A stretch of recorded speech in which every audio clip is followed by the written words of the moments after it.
Hi guys, Macman here. Just finished off this 338 Lepore custom rifle I had built. So got everything now. We've had the correct magazine finally.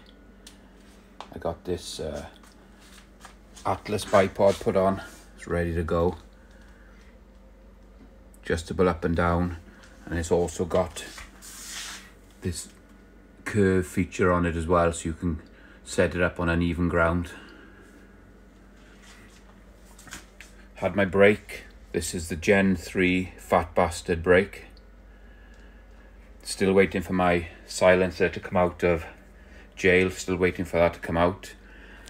And the biggie, finally got my scope. So there's the model. It's running on the Swarovski lenses, glass in it. It is a 5x25x56. It's got 290 clicks of adjustment for up and down. It's on an MRAD.